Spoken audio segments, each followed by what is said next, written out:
tentang brosur pemurnian akidah. Akidah sama halnya keyakinan atau iman. Dalam tingkatan beragama ada Islam, iman, dan ihsan. Yang saya ketahui, Islam, iman ada rukunnya. Bagaimana dengan ihsan? Apakah ada rukunnya? Bagaimana cara menjabarkan dan mengimplementasikannya makna ihsan tersebut sehingga kita masuk kategori orang yang muhsin atau pelaku ihsan? Nah, saudara mengamalkan Islam, iman itu sudah otomatis menjadi muhsin. Ya, dalam hadis yang panjang itu, tatkala Nabi ditanya oleh malaikat Jibril apa itu ihsan, Nabi menjawab, ihsan itu anta abudallah ka'annaka tarah. Kamu menyembah Allah seolah-olah kamu melihat Allah. Fa illam takun tarah fa innahu yaraka.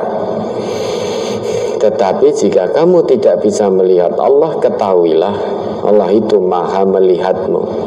Itu ihsan namanya. Dalam konteks penyembahan kepada Allah. Nah, apakah ihsan hanya dalam penyembahan kepada Allah saja? Yang mahdoh itu tentu tidak. Kita diciptakan oleh Allah tujuannya untuk ibadah. Ibadah hanya kepada Allah. Sedangkan di ayat lain Allah ngendika qul inna sholati wa nusuki wa mahyaya wa mamati lillahi rabbil alamin. Salatku, ini yang terkait ibadah, salatku, ya, kemudian ibadah nusukku, aktivitas hidupku, dan juga matiku hanya untuk Allah. Itu tujuan dari diciptakannya manusia, yaitu untuk ibadah. Nah, bagaimana ihsan ini diimplementasikan, dijabarkan, diejawantahkan dalam kehidupan? Nah, ingat, tujuan hidup kita untuk ibadah. Maka apapun yang kita lakukan dalam kehidupan kita ini harus ada nilai ibadahnya. Ya. Sesuatu yang kita lakukan tidak dinilai ibadah kalau niatnya bukan untuk Allah. Saudara bekerja, kalau tujuannya hanya untuk mendapatkan uang, maka tidak ada nilai ibadahnya. Yang didapat hanya uang, tidak ada nilai ibadahnya, karena tujuannya lil fulus, bukan lillah. Sama, orang-orang yang tidak beriman kepada Allah juga bekerja. Mereka jelas wajar tujuannya uang, sehingga tidak ada nilai ibadah. Bagaimana tujuannya mau lillah, wong Allah saja tidak diakui. Maka mereka bekerja tujuannya untuk uang. Lah kalau kita sama seperti itu, maka tidak ada nilai ibadahnya. Maka jangan bekerja niat utamanya untuk uang, jangan. Kalau itu niat utamanya, tidak ada nilai ibadah di sisi Allah. Maka kita bekerja itu niat utamanya lillah, lillahi rabbil alamin, karena bekerja termasuk aktivitas hidup. Sedang Allah ngendika bahwa aktivitas hidup itu hendaknya juga lillahi rabbil alamin. Niatnya dulu lillah. Ya. Niatkan saya bekerja ini, itu menjawab seruan dari Allah. Karena yang mewajibkan kita mencari nafkah itu Allah. Ya, orang yang dalam bekerja niat utamanya itu karena Allah, niscaya tidak terlintas dalam benaknya untuk mencari uang dengan cara yang haram. Tapi kalau dia niat bekerjanya untuk mencari uang, tujuan utamanya itu bukan karena menjawab seruan Allah, maka akan terlintas dalam benaknya cara mencari uang secara haram. Bahkan tidak cukup terlintas, apa yang terlintas dalam benaknya itu dia turuti, sekalipun ngaku beragama Islam. Nah, tentu kita harus berbeda. Nah, saat saudara bekerja dengan niat karena Allah, itu juga sedang berbuat ihsan, sehingga tidak mungkin mencari uang dengan jalan haram karena merasa Allah senantiasa mengawasi. Begitu pula aktivitas hidup kita, salah satunya kita minum. Bagi orang yang tidak beriman, minum itu untuk menghilangkan dahaga, tidak ada nilai ibadahnya. Orang yang tidak mengakui Allah, orang yang tidak beriman kepada Allah, begitu haus, minum.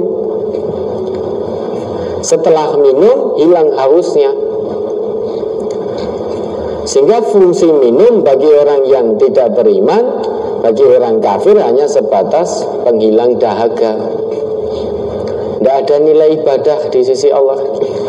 Sekalipun mereka minum, tetapi itu bukan perbuatan ihsan, tidak dinilai ibadah oleh Allah. Nah, kita hamba Allah yang beriman, bagaimana kegiatan minum ini? Orang beriman minum, tidak beriman juga minum, sama-sama minumnya. Yang berbeda, minumnya orang beriman harus ada nilai ibadahnya. Minumnya orang tidak beriman cukup sebagai penghilang dahaga. Nah, bagaimana minum ini bisa bernilai ibadah di sisi Allah? Maka kita minum niatkan karena Allah, bismillah, minum. Dari situ dinilai ibadah. Sehingga minum kita bukan hanya sebatas pelepas dahaga, namun karena sebagai ibadah. Makan juga begitu. Saat kita makan mengucap bismillah, ada nilai ibadahnya, karena itu perbuatan ihsan. Orang yang makan tanpa diniatkan karena Allah, ya hanya mendapatkan hilang rasa laparnya. Nah, dari sini luas sekali makna ihsan itu. Termasuk kita diperintahkan oleh Allah berbuat ihsan kepada kedua orang tua. Berbakti kepada orang tua itu niatnya jangan karena beliau berdua orang tua kita, jangan. Namun niatnya menjawab seruan Allah, bersegera menjawab seruan Allah, bahwa perintah untuk berbakti kepada kedua orang tua datangnya dari Allah. Maka agar bakti kita pada orang tua itu ada nilai ibadahnya sehingga termasuk perbuatan ihsan, niatnya jangan karena mereka berdua orang tua kita, jangan. Kalau niatnya hanya itu, banyak orang yang tidak beriman kepada Allah, tidak mengakui Allah, juga berbakti kepada kedua orang tuanya. Banyak orang-orang yang tidak beriman pada Allah, ya, orang kafir, itu juga merawat orang tuanya dengan hati. Banyak pula orang tuanya yang sudah sepuh. Itu banyak kok orang yang tidak beriman tetap kesana kemari menggendong orang tuanya, merawat orang tuanya, mandikan orang tuanya, nyuapi orang tuanya, mencari nafkah untuk kehidupan orang tuanya yang sudah sepuh. Itu banyak orang yang tidak beriman melakukan perbuatan baik kepada kedua orang tuanya. Nah, tapi tidak ada nilai ibadahnya, karena tidak mengakui Allah. Sekalipun berbakti pada orang tua tidak dicatat sebagai amal soleh di hadapan Allah, maka tidak dicatat sebagai perbuatan ihsan. Nah, kita sebagai hamba Allah yang beriman, bagaimana bakti kita pada kedua orang tua itu biar dicatat sebagai ihsan. Niatnya bukan karena keduanya itu orang tua kita, namun niatnya saya berbakti kepada kedua orang tua karena Allah yang perintahkan. Sama, coba Bapak Ibu ini kalau kerawuan tamu nyugui itu niat ya, jujur ya. Niat dalam hati yang pertama apa? Apakah karena memenuhi seruan Allah dan Rasul untuk ikramud dhuyuf, atau niat utamanya karena mau kedatangan tamu? Nah, sesuk enek tamu tak suguhane. Apa itu niatnya? Niatnya bukan besok saya kedatangan tamu, sedangkan Allah dan Rasul memerintahkan saya untuk ikram tamu secara maksimal. Salah satu cara ikramnya dengan nyugui. Yang terlintas dalam hati kita apa? Yang pertama kali ya, kebanyakan karena besok mau datang tamu. Kalau hanya itu, orang yang tidak beriman kepada Allah pun kalau rumahnya didatangi tamu, temannya datang, saudaranya datang, itu ya udah nyugui. Ya, orang yang kafir kedatangan tamu itu juga nyugui. Maka kalau niat kita nyugui tamu hanya karena tamunya mau datang terus kita nyugui, hanya itu, ya tidak ada nilai ihsannya. Maka niat utamanya ya karena Allah. Besok akan datang tamu. Allah, Tuhan saya memerintahkan, Rasul suri teladan saya memerintahkan agar saya ini sebagai hamba Allah yang beriman betul-betul memuliakan tamu saya semaksimalnya. Sehingga niat utamanya itu. Maka nyugui dapat nilai pahala sebagai ibadah di sisi Allah. Itu satu perbuatan ihsan. Sehingga ihsan ini maknanya luas sekali. Semua perbuatan baik landasannya hanya mengharap ridha Allah, niatnya untuk Allah dan mengikuti tuntunan Rasulullah, maka itu disebut ihsan. Bahkan sampai makan, minum, bakti pada orang tua, nyugui tamu, nyantuni fakir miskin, memelihara anak yatim, itu semuanya perbuatan ihsan. Coba dilihat Al-Baqarah ayat 83. Surat Al-Baqarah ayat 83. Wa idz akhadna mitsaqa bani Israila la ta'buduna illallaha wa bil walidaini ihsana wa dzil qurba wal yatama wal masakin wa qulu lin nasi husna wa aqimus salata wa atuz zakata summa tawallaitum illa qalilan minkum wa antum mu'ridun. Dan ingatlah ketika kami mengambil janji dari Bani Israel, yaitu janganlah kamu menyembah selain Allah dan berbuat baiklah kepada ibu bapak, kaum kerabat, anak-anak yatim dan orang-orang miskin, serta ucapkanlah kata-kata yang baik kepada manusia, dirikanlah sholat dan tunaikanlah zakat. Kemudian kamu tidak memenuhi janji itu kecuali sebagian kecil daripada kamu, dan kamu selalu berpaling. Ini perintah ihsan. Ini mencakup semuanya ayat ini. Yang pertama, la ta'buduna illallah, jangan kamu sembah kecuali Allah. Yang Allah sebutkan pertama kali adalah terkait dengan hablum minallah, hubungan dengan Allah dalam rangka penyembahan kepada Allah. Bagaimana cara kita menyembah Allah dengan benar? Salah satu bentuk ibadah, bentuk kita menyembah Allah dengan benar, salah satu wujudnya wabil walidaini ihsana, berbuat baik kepada kedua orang tua. Karena Allah, tujuannya Allah, maka dinilai ibadah.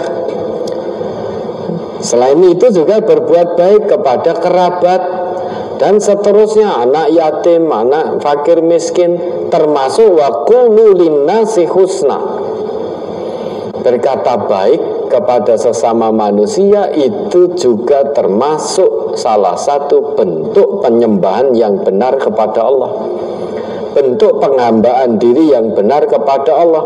Salah satunya oleh Allah dalam ayat itu disebutkan kita berkata yang baik kepada sesama manusia. Jangan fitnah, jangan menyakiti, lisan kita jangan kotor, menuduh orang lain dengan sesuatu yang tidak pernah dilakukannya. Itu bukan kebaikan.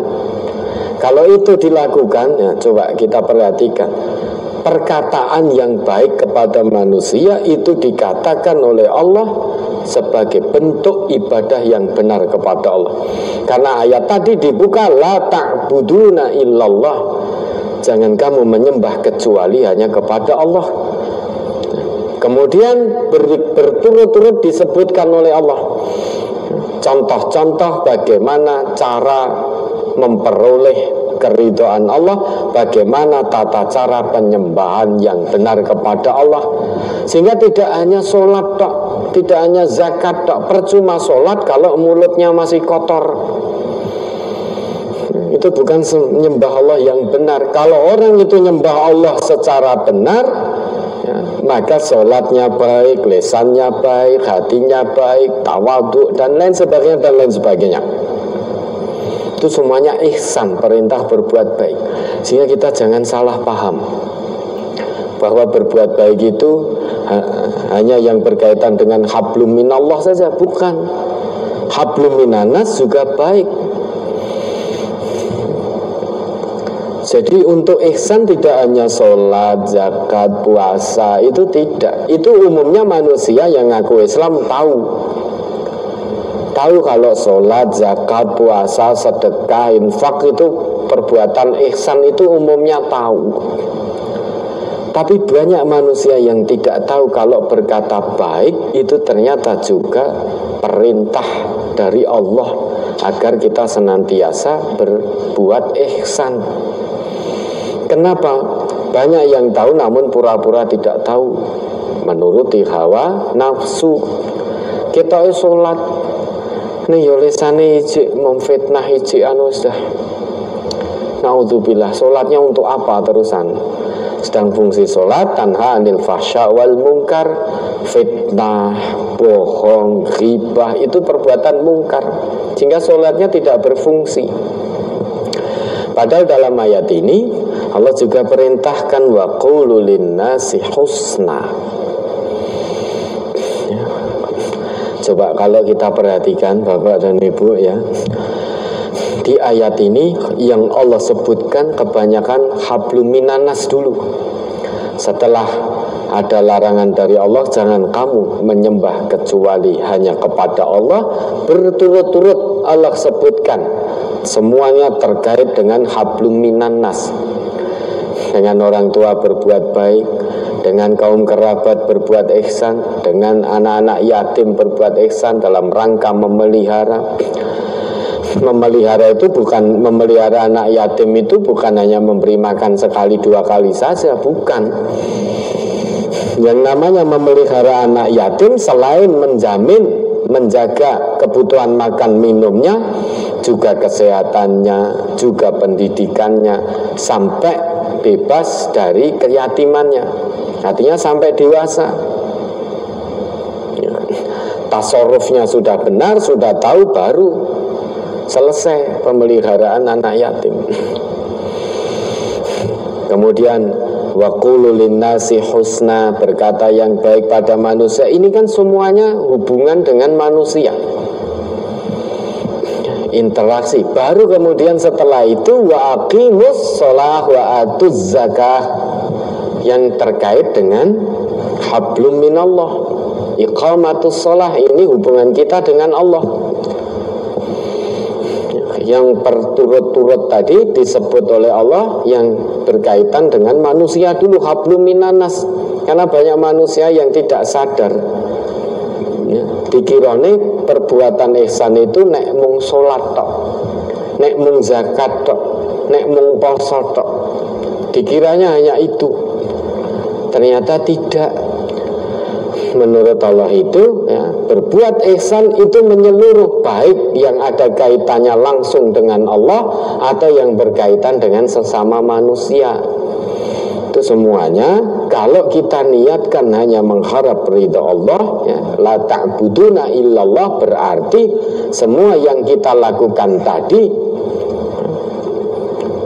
tidak kita lakukan kecuali hanya mengharap ridha Allah, maka itu perbuatan ihsan, perbuatan baik ya, sehingga ihsan cakupannya luas sekali, termasuk kita ngaji seperti ini. Kalau tujuannya mergo pekewuh dulur ngajine, wong ngaji kok ora ngaji, orang ngrungokke dan lain sebagainya, lah dapatnya ya hanya itu, dapat tidak pekewuh itu saja, tapi tidak dapat pahala di sisi Allah, tidak dicatat sebagai ibadah. Karena tujuannya bukan karena kesadaran dari dalam hati bahwa ngaji ini seruan Allah sehingga saya butuh ngaji. Ngaji untuk dipahami kemudian diamalkan akan menjadikan seseorang menjadi baik. Ini kewajibanku sebagai seorang muslim, sehingga ngajiku mbuh di absen mbuh ora, saya tetap mendengarkan. Nah itu karena Allah, kita butuh pada Allah, itu perbuatan ihsan.